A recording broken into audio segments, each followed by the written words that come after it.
Okay, let's think about this for a second. Your job.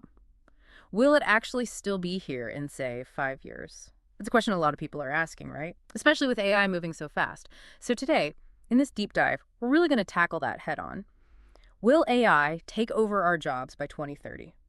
We've looked at the sources, the research, and we're stepping into what feels like a world run by algorithms. Yeah, and it's crucial to understand this isn't some distant future anymore. It's really already here. Yeah. AI is doing more than just, the obvious stuff like replacing cashiers. Yeah. It's reality, not science fiction. Absolutely. And when you dig into the sources, like we did, you see these concrete examples. Take Wendy's, the fast food chain.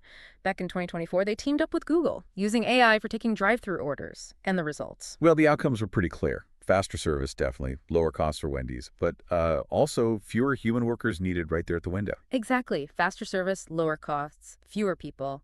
And you have to think, this is really just the beginning, isn't it? Okay, here's where it gets, I think, really interesting. Because it's not just fast food, Right. The scope is much wider. What's fascinating here, based on what we're seeing, is that AI is also starting to replace entry-level white-collar jobs, too. Right. Not just the manual tasks, but things requiring, some brain power, even if it's entry-level stuff. Can you give us some examples of that from the white-collar side? Sure. So think about law firms. Some are using AI now to sift through huge piles of legal documents. That used to be a job for junior paralegals, right? Now, AI can do a first pass much faster. Or look at startups. Mm-hmm. They can use tools like ChatGPT for writing content, Midjourney for making images. And they can basically spin up entire websites, prototypes, without needing a big team of developers or designers right away. Wow. And customer support, too, I imagine. Definitely. You've got AI agents now that can handle customer calls, chats, 211-7, and they sound pretty human-like sometimes. That directly cuts down the need for, large call centers staffed by people. It really makes you stop and think. The range of tasks AI can handle now is, well, kind of mind-blowing. Yeah. So based on these trends, what jobs do the sources pinpoint as being, let's say, most at risk by 2030? Yeah, the sources are pretty consistent here. They highlight jobs built on predictable, repetitive tasks. That's where AI shines right now. So we're talking data entry, admin roles, because AI can process info so quickly. Retail cashiers, obviously, with self-checkouts and AI vision systems becoming more common. Call center reps, like we just mentioned. Right.